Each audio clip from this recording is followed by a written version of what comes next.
Good morning students. कैसे हैं बेटा आप सब?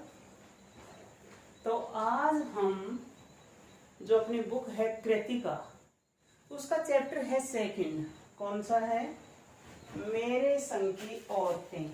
उसका रिवीजन वर्क करेंगे बेटा, ठीक है? क्योंकि हमने और सिलेबस जो हमारा मिड टर्म एग्जाम का जो सिलेबस है वो रिवीजन हम कर चुके हैं। तो आज हमारा ये एक चैप्टर मैंने आपको पढ़ा दिया था पहले, आप वीडियो देख चुके हैं। आज इसका रिवीजन वर्क करते हैं, मेरे संग की औरतें। तो रिवीजन वर्क को हिंदी में क्या बोलते हैं? पुनरावृत्ति कार्य।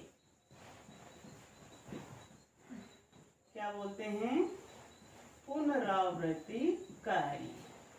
पुनरावृत्ति, पुनर का मतलब होता है फिर से, दोबारा, पुनः, और आवृत्ति दोहराव करना, उसका फिर से दोहराना, तो उसे क्या बोलते हैं? पुनरावृत्ति कार्य। तो चैप्टर है मेरे संग की औरतें, पार्ट 2 है हमारा कृतिका का।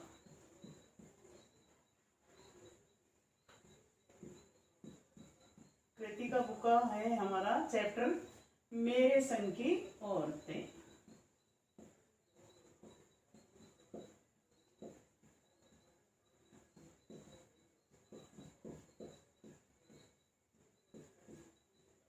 ये चैप्टर है हमारा। अगर मेरे संग की औरतें हैं, इसमें महिलाओं का जो वर्णन किया गया है, तो इसकी लेखिका कौन है? मृदुला गर्ग लेखिका है इसकी। किसका लिखा हुआ है ये चैप्टर? मृदुला गर्ग का लिखा हुआ है।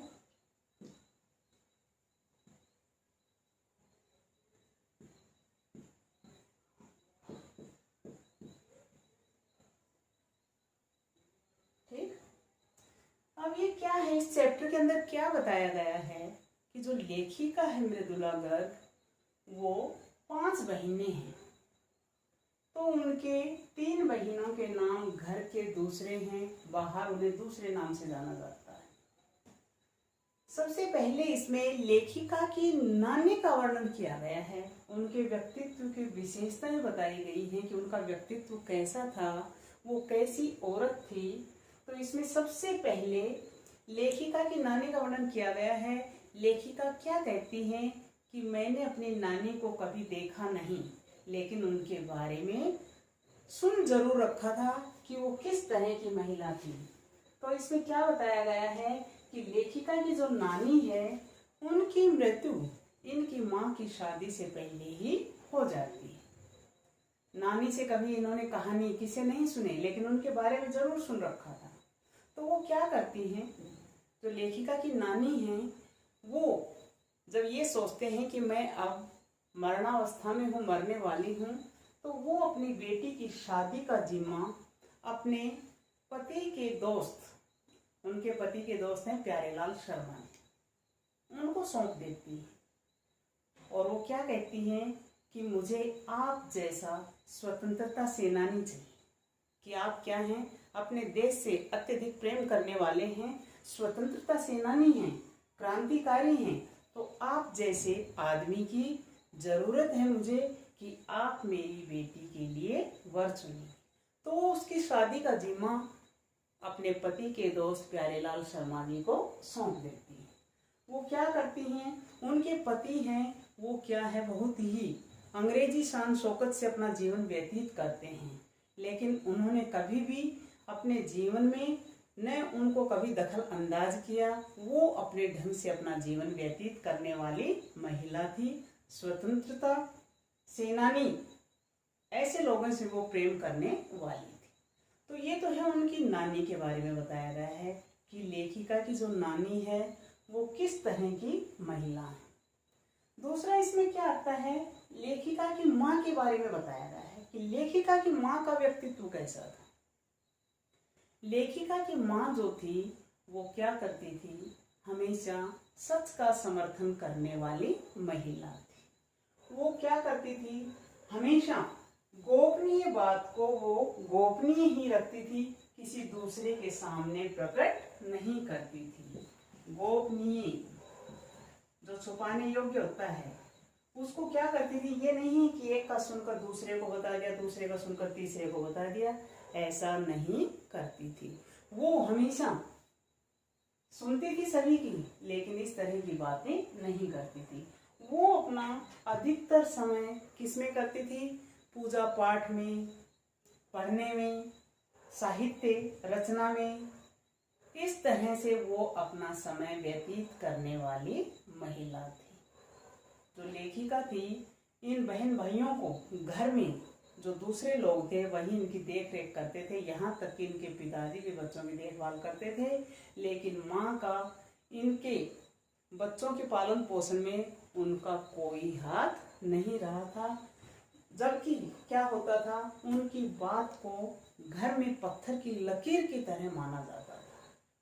वो हमेशा उनसे हर कार्य में उनकी राय ली जाती थी और वो जो बोल देती थी उस बात को क्या किया जाता था, पत्थर की लकीर की तरह माना भी जाता था। घर वाले सदस्य जो थे, घर के लोग थे, वो उनकी बात को मानते थे।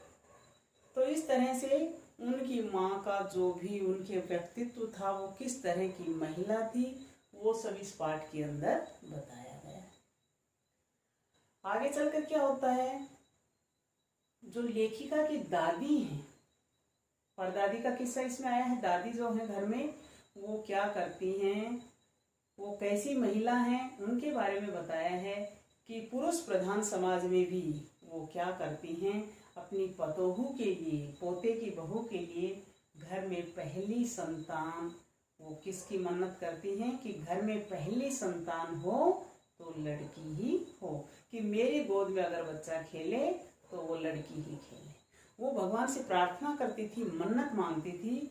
ऐसा नहीं था कि उनके घर में पहले कोई लड़की पैदा ही नहीं हुई थी, ऐसा भी नहीं था। कई पीढ़ियों से उनके जो बुआ थी हैं, ये सब जो उनके दादा की बहन थी, तो ऐसे लड़कियां हुई हैं घर में। ये नहीं है कि वो पहली लड़की ही चाह रही हैं, लेकिन फिर भी लड़कियां होते हुए भी उन्होंने अपनी पतोहू के लिए जो पहले संतान की मांग की थी, वो लड़की की ही मन्नत मांगी थी। लेखिका की जो परदादी थी, वो हमेशा क्या करती थी, वो दानदाता भी थी। वो हमेशा यही सोचती थी कि अगर उनके पास 2 से अधिक धोती हो जाती थी तो वो क्या करती थी, एक को दान कर देती थी। बस उनका यही था कि मेरे पास 2 धोती होने चाहिए, एक पहन लूं और एक उसको धो लें। तो इस तरह से उनका क्या था कि दूसरों को देने में उनका हमेशा सहयोग रहा है। उसके बाद जो लेखिका हैं, उसकी बहन है, उनका वर्णन किया गया है इसके अंदर। तो लेखिका क्या करती है, एक बार ये कहाँ पर, बागलकोट के छोटे से कस्बे में वहाँ पर रहती हैं। तो वहाँ का किस्सा भी आया है, इसमें बताया गया है कि ये वहाँ जाकर कैथोलिक बिशप से एक प्राइवेट स्कूल है, प्राइमरी स्कूल खोलना चाहती हैं। तो वहाँ के जो बच्चे हैं, क्रिश्चियन लोग वहाँ पर संख्या में बहुत कम होते हैं, लेकिन ये गैर क्रिश्चियन बच्चों को भी वहाँ दाखिला दिलाने के लिए, और क्या कहती हैं कि वहाँ का जो कैथोलिक बिशप है वो इनको आर्थिक सहायता प्रदान करे, जिससे ये उन गरीब बच्चों के लिए स्कूल खोल सकें, और उसमें अपने खुद के इनके बच्चे भी स्कूल जाने लायक हो गए थे उस समय। तो ये सोचती हैं कि वहाँ पर उन बच्चों को अच्छी शिक्षा दिलवाई जाए। अब उस स्कूल में ये उनसे क्या कहती हैं, लेकिन वो जो बिशप हैं वो क्या कहते हैं कि आप मुझे ये विश्वास दिलाएंगे कि वो स्कूल आने वाले 100 वर्षों तक चलना चाहिए। इस तरह से ये वहाँ पर एक छोटा सा स्कूल खोलती हैं और उसमें 3 भाषाएं खुद पढ़ाती हैं। उसका वर्णन किया गया है इसके अंदर। फिर एक बार क्या होता है, एक बार घर के सभी लोग, जो पुरुष लोग हैं, मर्द लोग हैं, वो बारात में चले जाते हैं। एक किस्सा है, किसका, चोर का किस्सा बताया गया इस पाठ के अंदर, कि जो दादी हैं, परदादी हैं, वो चोर को किस तरह से सही रास्ते पर लेकर आती।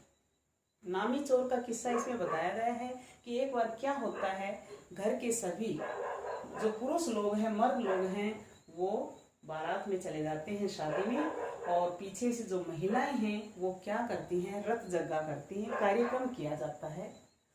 अब रात्रि में सभी महिलाएं अपना रथ जग्गा नाचने गाने में ढोल बजाने में व्यस्त हैं, लगी हुई हैं। अब जो परदादी हैं वो भी क्या करती हैं, अपना कमरा बदल लेती हैं और वहाँ जो आवाज़ हो रही है, शोर शराबा हो रहा है, उससे उनको नींद नहीं आती तो वो दूसरे कमरे में जाकर सो जाती। नामी चोर का किस्सा है इसमें। तो इसमें क्या होता है कि जो चोर है वो घर के अंदर घुस आता है और वो दुर्भाग्य से उसी कमरे में जा घुसता है जहां पर वो परदादी सोई हुई। अब अंधेरा है। अब वो क्या करते हैं, वो पूछती हैं कि आप कौन? तो चोर झट से जवाब देता है कि मैं चोर। तो वो क्या कहती हैं कि मुझे प्यास लग रही है, आप कुएं से ये लोटा आप जल का भर लाएंगे, लेकिन कैसे लाना है? अच्छी तरह से हाथ धोकर मांस पोंछकर इसको लाना है, कपड़े से छानकर पानी लाना है। जब चोर वहां से पानी लेकर आता है और जब उस लोटे का पानी उस बूढ़ी को पिलाता है, दादी को पिलाता है, तो वो क्या कहती है कि मैंने तो पानी पी लिया, ये बचा हुआ पानी आप पिएंगे और आज से हम दोनों माँ बेटे हो गए। तो इस तरह से वो क्या करता है, वो क्या कहती हैं कि अब आप सोच लीजिए कि आप चोरी करेंगे या साहूकारी करेंगे, खेती करना प्रारंभ करेंगे। और जो चोर है उसे उस दिन से ही एक ऐसा सबक मिल जाता है, शिक्षा मिल जाती है कि वो चोरी करना छोड़ देता है और वो सही रास्ते पर चल पड़ता है, खेती करना शुरू कर देता है। तो इस तरह से इस पाठ के अंदर कितना कुछ बताया है। लेखिका जो है वो क्या है, लड़कियां होते हुए भी उनके अंदर, उनके मन में कभी भी हीन भावना नहीं आई। क्यों? क्योंकि उनके परिवार का माहौल ही ऐसा था कि लड़कियों को हमेशा आगे रखा जाता था, ये नहीं था कि लड़के ही आगे रहे। तो इस तरह से इस पाठ में इन सभी का वर्णन किया गया है। तो आप देखिए इसमें और क्या होता है इसके अंदर। अब जो ये बहनें हैं, इनके मैंने आपको नाम भी बताए थे कि 5 बहनें हैं। तो कौन कौन है, इनके क्या क्या नाम हैं, वो आपने देख लिया होगा इसमें। अब बाद में क्या होता है, एक यहाँ की एक घटना बताते हैं कि शादी के बाद जब ये लेखिका हैं, ये बिहार के छोटे से कस्बे डालमिया नगर में भी रही हैं। कौन से नगर में? डालमिया नगर में।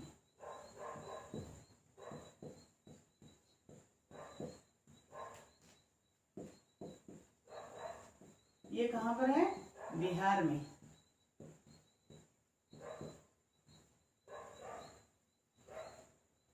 तो जब ये वहां गई तो यहाँ इन्होंने क्या देखा था कि जो मर्द हैं और जो औरतें हैं, वहां के पुरुष और औरतें हैं, चाहे वो पति पत्नी ही क्यों न हो, वो भी वहां पर क्या करते थे, अगर वो पिक्चर भी देखने जाते थे तो वो क्या करते थे, अलग अलग समूह में बैठते थे। ये नहीं है कि दोनों पति पत्नी एक साथ बैठकर पिक्चर देख रहे थे। तो इन्होंने क्या किया, वहां पर लोगों को एक साथ कई नाटकों में अभिनय करने का शौकीन बना दिया उन्हें। और उन्होंने क्या किया था, साल भर के भीतर ही उन्हें शादीशुदा औरतों को पराये मर्दों के साथ भी काम करना सिखा दिया था कि वो पराये मर्दों के साथ नाटक करने के लिए भी तैयार हो गई थी। उसके बाद ये आपको बता दिया गया है कि वो कैथोलिक बिशप से दरखास्त की थी, उन्होंने प्रार्थना की थी कि वो वहाँ के सीमेंट की आर्थिक मदद से क्या करेंगे, प्राइमरी स्कूल खोल दें। पहले तो उन्होंने क्या किया था, उनको स्कूल खोलने के लिए मना कर दिया था। लेकिन बाद में उस प्रदेश में उस समय क्या था कि जो क्रिश्चियन जनसंख्या थी वो कम थी, इसलिए वे वहां स्कूल खोलने में क्या हो गए थे, असमर्थ हो गए थे। फिर लेखिका ने क्या किया, गैर क्रिश्चियन बच्चों को भी शिक्षा पाने के लायक सिद्ध करते हुए उन्हें क्या किया था, आग्रह किया था उनके सामने कि वो भी शिक्षा प्राप्त करेंगे। अब इन्होंने क्या किया, बच्चों के नहीं पढ़ पाने की समस्या, उन्होंने क्या कहा था कि आपकी है मेरी नहीं है, तो ये बात कड़वी थी। इसलिए इन्होंने क्या किया, इन्होंने तय कर लिया था कि ये खुद अंग्रेजी, हिंदी और कन्नड़ ये 3 भाषाएं पढ़ाने वाला प्राइमरी स्कूल वहां पर खोलेंगी और कर्नाटक सरकार से उसे क्या करेंगे, मान्यता भी दिलवाएंगे। तो इस तरह से इन्होंने वहां पर इस तरह अपना काम किया। उसके बाद क्या होता है, एक बार की घटना बताई गई है कि जो दिल्ली के अंदर एक बार इतनी भयंकर बारिश होती है कि वहां पर पानी से यातायात भी ठप हो जाता है, वहां पर आना जाना बड़ा मुश्किल हो गया था। और वहां पर पानी इस तरह से तली में फैल गया था कि जो सरकारी दफ्तर थे वहां से जो फाइलें थी वो भी पानी में तैरने लगी। तो इसमें क्या हुआ था, जो इनकी बहन है रेणु के स्कूल की बस भी उसे लेने नहीं आई थी। तो रेणु ने क्या कहा कि कोई बात नहीं, अगर स्कूल की बस नहीं आई तो क्या है, मैं पैदल स्कूल चली जाऊंगी। तो वो क्या करती हैं, और सबने समझाया कि आज इतनी भयंकर बारिश हुई है, हो सकता है आपका स्कूल भी बंद होगा, इसलिए आप स्कूल मत जाओ। लेकिन उसने क्या कहा, आपको कैसे पता कि इस सवाल का अच्छा जवाब किसी के पास नहीं था। हमारे यहाँ फोन जरूर लगा हुआ था, स्कूल में भी रहा होगा, पर बारिश के चलते हुए वह भी ठप हो गया था। अब वो क्या करती है, रेणु अकेली ही पैदल स्कूल चली जाती है। गनीमत यह थी कि बारिश में एक मुश्त बरस लेने के बाद वो थम गई थी, कि एक बार जब बारिश हो गई थी तो वो थम गई थी। तो सड़कों पर पानी था लेकिन बरस नहीं रहा था, पानी बरसना बंद हो गया था। अब रेणु क्या करती है, 2 मील तक पैदल स्कूल जाती है, वो पहुंच जाती है वहां।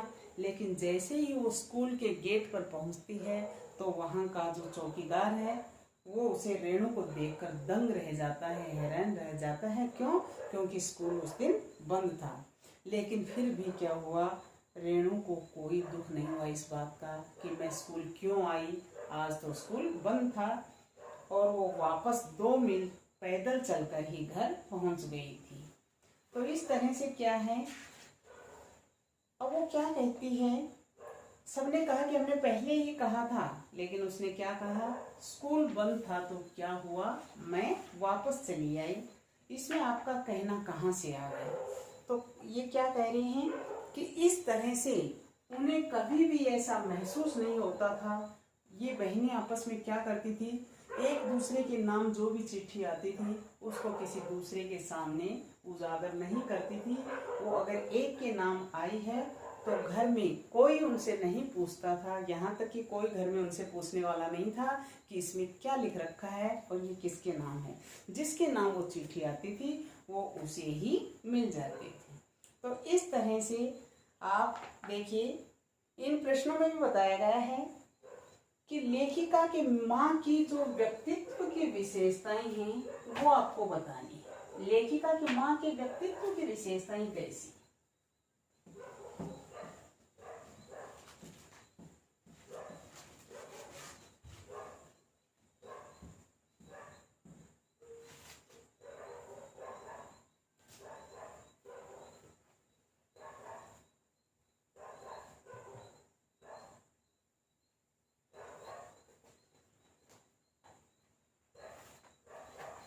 तो इसमें आप लिखेंगे लेखिका की मां के व्यक्तित्व की विशेषताएं।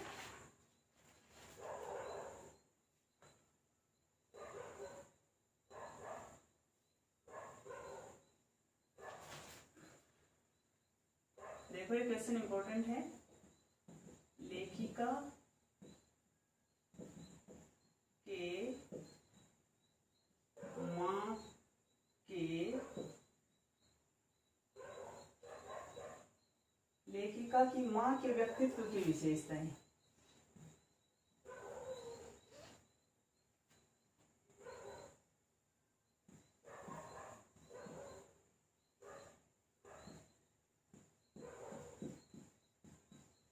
व्यक्तित्व की विशेषताएं।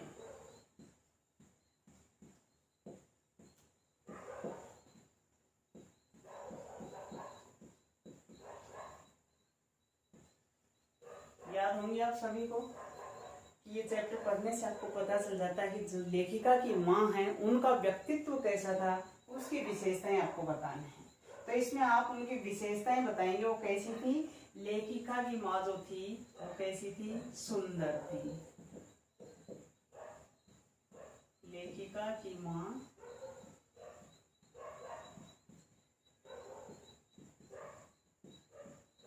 सुंदर, नाजुक,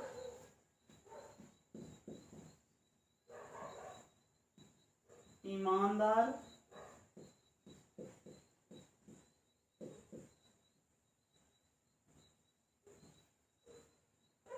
निष्पक्ष। निष्पक्ष का मतलब किसी तरह का कोई भी भेदभाव नहीं करना, निष्पक्ष रहना, किसी का पक्षपात नहीं करना, निष्पक्ष बिना पक्षपात के, तथा मौलिक सोच वाली,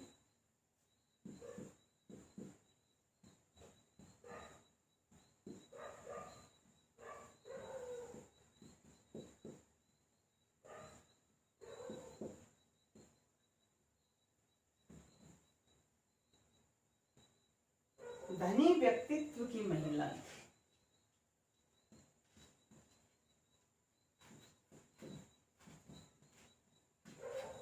व्यक्तित्व की महिला,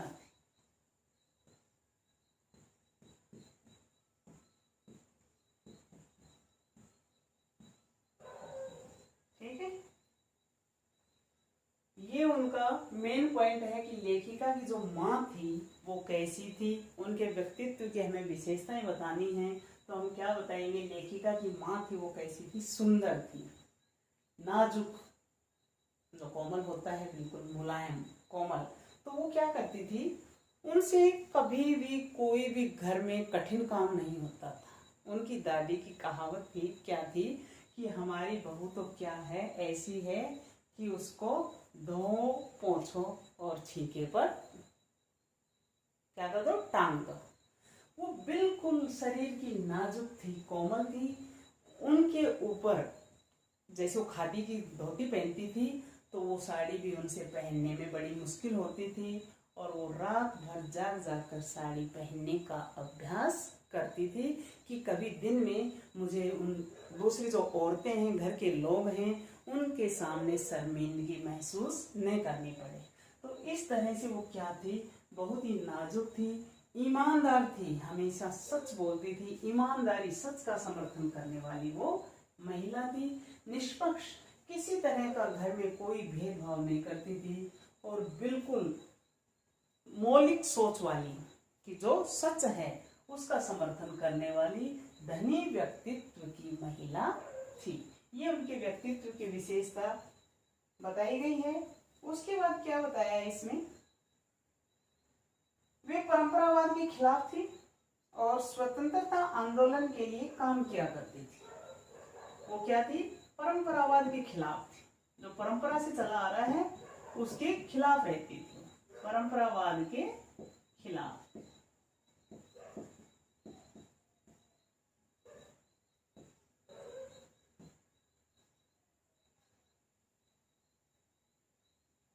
और स्वतंत्रता आंदोलन के लिए काम किया करती थी, और स्वतंत्रता आंदोलन के लिए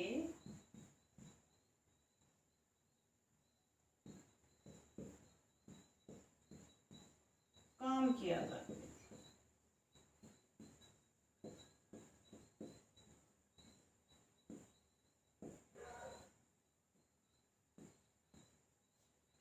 ठीक है, फिर वो क्या करती थी, किसी की भी गोपनीय बात को वो किसी अन्य के सामने प्रकट नहीं करती थी। किसी की भी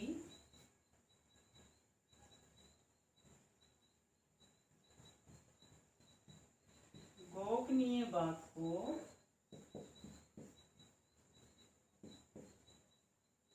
दूसरों के सामने प्रकट नहीं करती थी।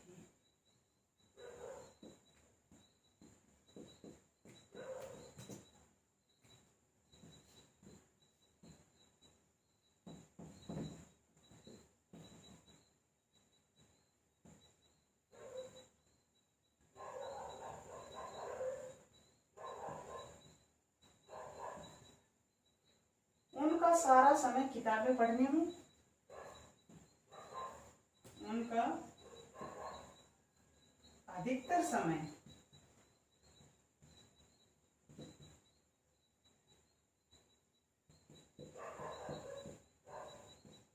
किताबें पढ़ने में।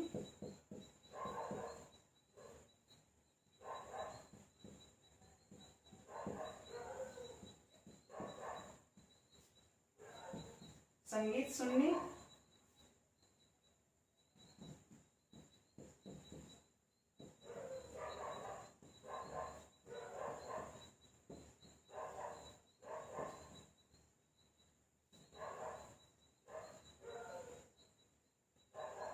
और साहित्य चर्चा में बैठता था।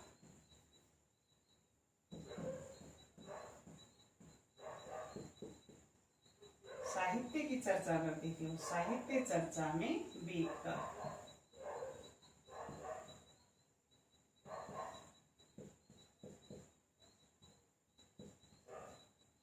ठीक है। अपने बच्चों के साथ वे दोस्त की तरह रहती थी, इसलिए उन्हें क्या था, मातृत्व ममता देने और खाने पीने का भी क्या करती थी, ज्यादा ख्याल नहीं करती थी। घर में उन बच्चों की देखभाल भी घर के दूसरे लोग ही करते थे। तो इस तरह से लेखिका के माँ के व्यक्तित्व की ये विशेषताएं बताई गई हैं। ये व्यक्तित्व की विशेषताएं आप इनको याद करेंगे कि लेखिका की माँ का जो व्यक्तित्व है वो किस तरह का।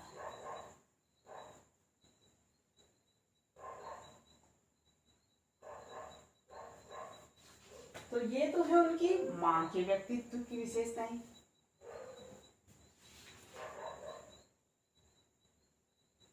एक इसमें दिया है, आपके असाइनमेंट में भी क्वेश्चन पूछा गया था कि पाठ के आधार पर लिखिए कि जीवन में कैसे इंसानों को अधिक श्रद्धा भाव से देखा जाता है। आप अपने जीवन में कैसे लोगों को, कैसे इंसानों को आप अधिक श्रद्धा भाव से देखेंगे, उन्हें रिस्पेक्ट देंगे, आदर मान सम्मान देंगे। तो ये आप अपने शब्दों में पाठ के अकॉर्डिंग, जो चैप्टर आपने पढ़ा है उसके अकॉर्डिंग आप बताएंगे कि इसमें आप कैसे लोगों को आप आदर भाव से देख पाएंगे।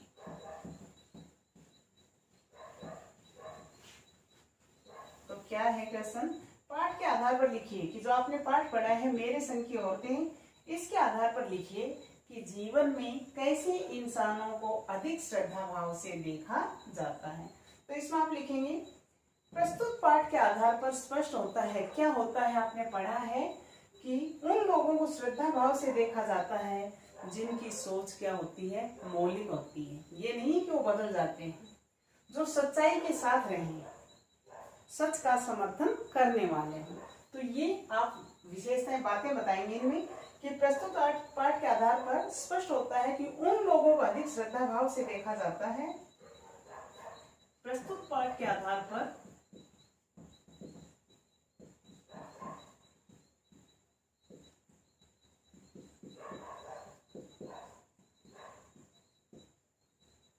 उन लोगों को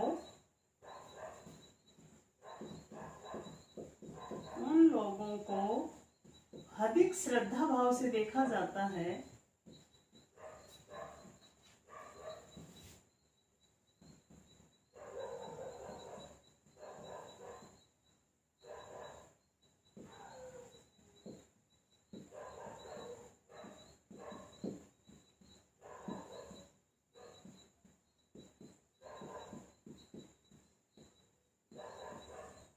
जो क्या करते हैं, मौलिक, जिनकी सोच क्या हो, मौलिक हो।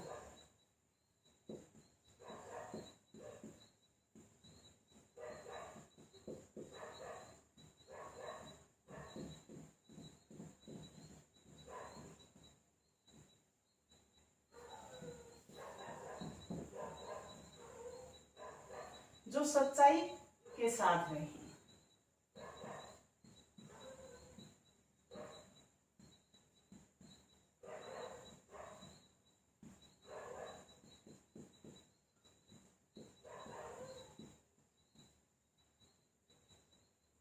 परंपरा का निर्वाह करते हुए भी लेख से हटकर कुछ नया करने का साहस रखते हैं।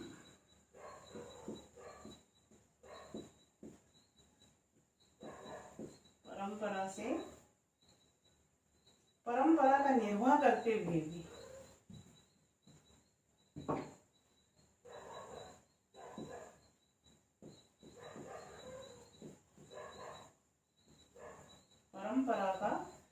निर्वाह करते हुए भी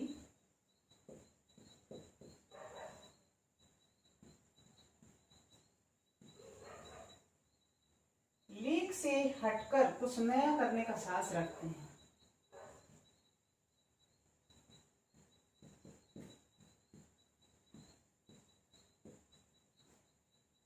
कुछ नया करने का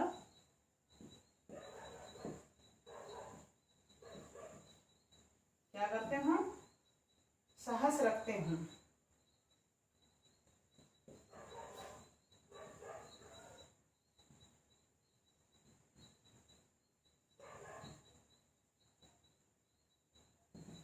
हीन भावना से ग्रसित न हो, जिनके अंदर हीन भावना नहीं आई, जिनमें कभी हीन भावना नहीं आई,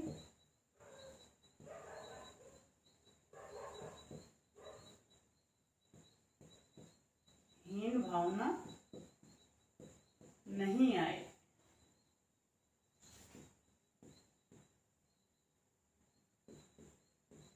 अब जो लेखिका वगैरह हैं ये 5 बहनें हैं, लेकिन फिर भी इनके मन में कभी भी हीन भावना नहीं आई कि हम लड़की हैं और हम लड़कियां आगे नहीं बढ़ पाएंगी।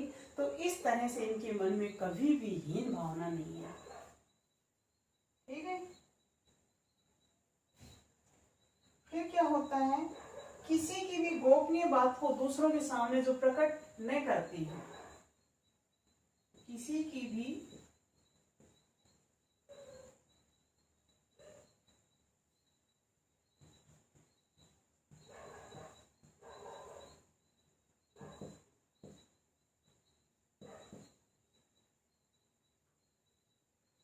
दूसरों के सामने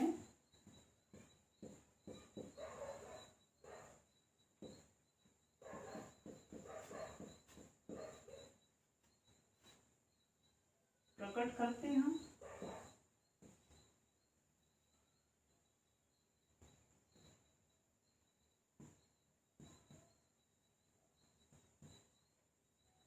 इस कृष्ण में सभी वो बातें आ गई हैं जो दादी की, नानी की, उनके माँ की, लेखिका वगैरह जो इनकी बहनें हैं, उन सभी का इसके अंदर आ गया है कि प्रस्तुत पाठ के आधार पर आप बताएंगे किन लोगों को हम अधिक श्रद्धा भाव से देखेंगे।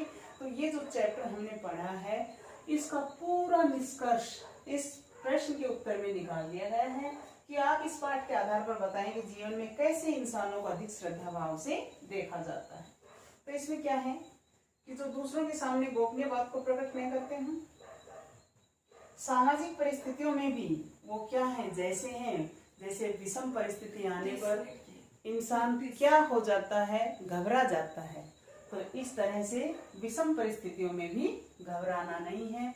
तो इस तरह से जो मैंने आपको आज रिवीजन करवाया है, इस पाठ के आधार पर आप इस चैप्टर के बीच से प्रश्नों के आंसर फाइंड करेंगे और छोटे छोटे आंसर और उनको अपनी नोटबुक में लिखेंगे।